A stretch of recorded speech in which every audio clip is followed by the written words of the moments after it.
how am I defining worst here? Because worst can mean a lot of things. I'm not talking about the most immoral or evil idea, but the most foolish on a basic level of self-preservation. It's Uncle Jimmy. Uncle Jimmy? Me, personally, I think that Jimmy Altieri was a rat. But even if he wasn't, and perhaps more so if he wasn't, what a stupid idea to go to Tony's and ask him all these questions right now. I'm working on it. Working on what? Why, what were you gonna say? He then made things worse by calling for another sit down to discuss things that had already been discussed. But it was this conversation that set off alarms in Tony's head, and understandably so. If he was a rat, he was being very obvious. And if he wasn't a rat, he was making himself look like one. They were putting the screws to me like I was a school kid, telling me that the money was marked. You're a lucky man, Jimmy. What do you mean? It's only a lucky prick like you would get pinched with a gun while he's out on bail for something else and still be out in time for dinner. You're a lucky guy. So, what are you gonna do about the Colombian money?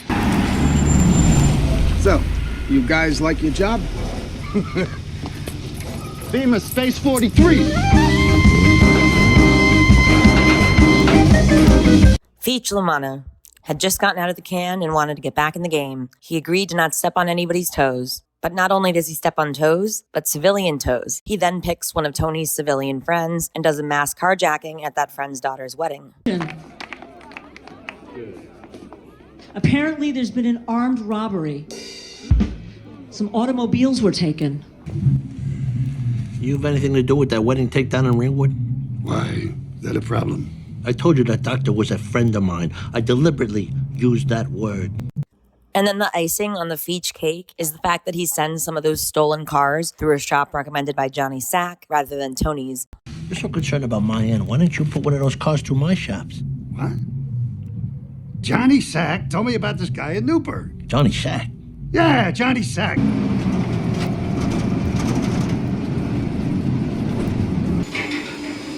There they are. The pirates of Brashu. The brigands of Brasho. Hey, Dom. Hey, sorry to hear about your boy. That pool cue. I wonder if it was chalked. I'm just breaking balls. After the Lupertazzi family, including Fat Dom, kills one of the New Jersey captains, a made guy, for being gay, rather than laying low to avoid retaliation, Fat Dom goes to see the consigliere and the guy who takes Vito's place as captain and gives them shit about it. Very funny, Dom. Very cute.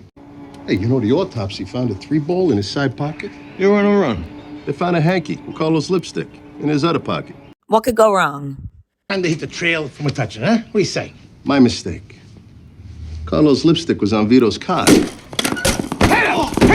Buying fish, punching safes? What is that? And for what? We're just getting started. Richie makes a comment about Christopher, Tony's nephew. Doing some things with Christopher Montesante, huh? You know, this and that. The attitude on that camel-nosed fuck. Matt and Sean decide they need to take action to get somewhere in the world and get respect. So what's the move? To do something to get ahead in this world. Yeah. My drink water, Bevilaqua. You know what happened to Christopher Montesante? Yeah, somebody blew him up. Yeah, it was us, me and Sean. It was what? He hit your niece. You gotta help me, man. I'll help you. You gotta hide me. So it's front row mezzanine at Grey Gardens, and the guy says that the... Excuse me. Sometimes when things are really tense and the crime family you're a part of has some bad beef with another crime family, the last thing you want to do is make things worse by doing something stupid that adds nothing to your bottom line, but sends the boss of the other family into a murderous rage. I'm sorry, do I know you? Yeah, you got a little cream on your mouth there, sweetie. Be happy to add to it. What? Like, make sexually harassing comments to his daughter. Excuse me. Lucky guy, her dad. Must be fun tucking her in at night, huh? Come on, let's go. Hey, best of your dad, huh? Some peppers and cheese. Gargonzola, all right? Forget. Too busy for dinner? You and I weren't good for each other 20 years ago. What makes you think it's going to be any different now? At first, I had Richie's decision to paralyze Beansy as the one on this list. But then I thought to myself, even after that happened, it's not like Richie was ostracized or persona non grata. It was really his decision to initiate things again with Janice that led to his final fate. We're adults, Tony. And we got history together. Yeah, Israel and fucking Palestine. Because he's a ballroom dancer, you think your son is gay. And what if he was gay? What difference does it make? Oh. Me and Panacorvo's got a car gang. We could take it down right now. With Ralph. So for all intents and purposes, that's Ralph's game. That's even better. Jackie Jr. and his buddies deciding to try and rob the card game. Just like Richie Aprile thought he was automatically entitled to respect because of the past, Jackie Jr. felt the same way in the sense that his father was Jackie Aprile Sr., former acting boss of the family. But as Tony later mentions, well, it's been dead 2 years. As a matter of fact, the expiration date was last week. I know your bullshit with that. We go in, we're out in like 2 minutes. What if they find out that it's us? We want them to. Not right away, but, like Ralph said. And even when they do, you know it's gonna get squashed. My old man was Jackie Aprile. When you and him did the same thing, you got forgiven? Well, think about it. See if you can figure out the difference. Don't call me no more. The worst will happen, we have to give some of it back. We pull this off. We're like free agents. We dictate the terms, not them. Ace high flush. Flush talks. Anybody want a drink? Nobody fucking move! Empty your pockets. All of you! Come on! Very bad, boys. Very bad. Jackie even says to the other guys in the car before they go in, he didn't want to talk because he didn't want the guys to recognize his voice. But then later, not only does he talk, but he actually says, "Stop looking at me," which only caused Christopher to focus more on Jackie and figuring out it was him. Shut up! Shut up! Stop fucking looking at me! I see you should have played that out. That's the only way you're going to learn. As we know, Vito's decision to frequent gay bars and be seen with men was particularly risky in light of his profession, and sure enough, he eventually gets spotted. But it was because of his idea to mess with Finn. Guys got all the details about what Vito was doing, to the point where Tony couldn't really pretend to give him the benefit of the doubt. Vito confronts Finn multiple times in really creepy ways, even at the hospital when Tony's in a coma, where anyone could come around the corner and see him bothering Finn. It was the other way around. What?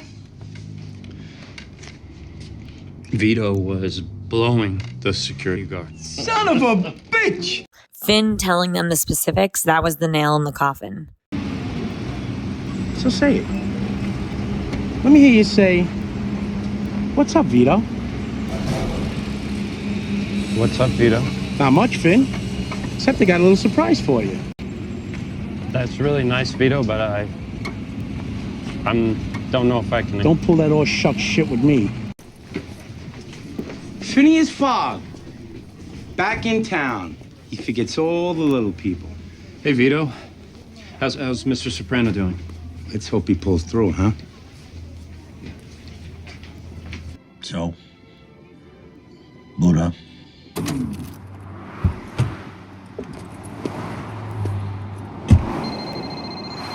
When he stuck you with the tab for Vito Jr., I said let it go.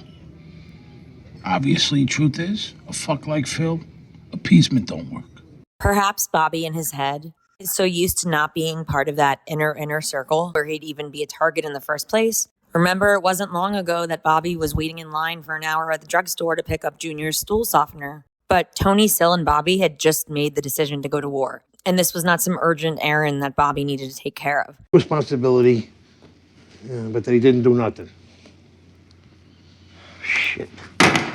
Exactly. You get word to everybody. Eyes in the back of your head. Break routines, collections, all that shit. You tell everybody. Got it. Janice doesn't like that Tony always gives Bobby crap for his model railroad hobby. But in this case, it actually did really harm them.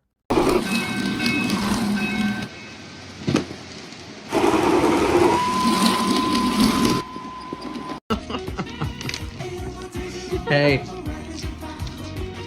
Oh, listen, we're not eating at home tonight. I thought we'd go to Holsten's. You should be that man of God.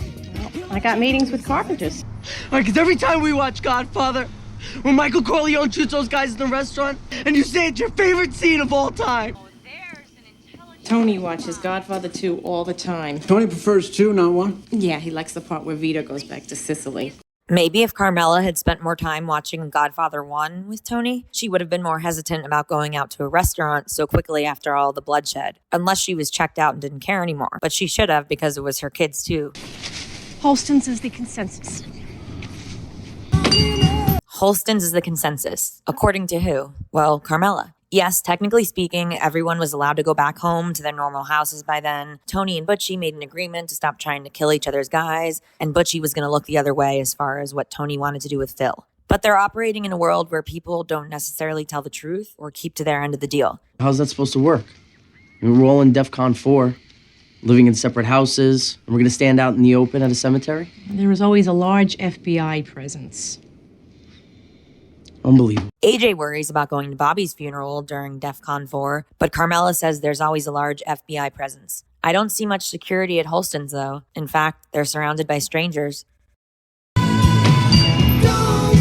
Thanks for watching. Let me know which ones are in your top 10.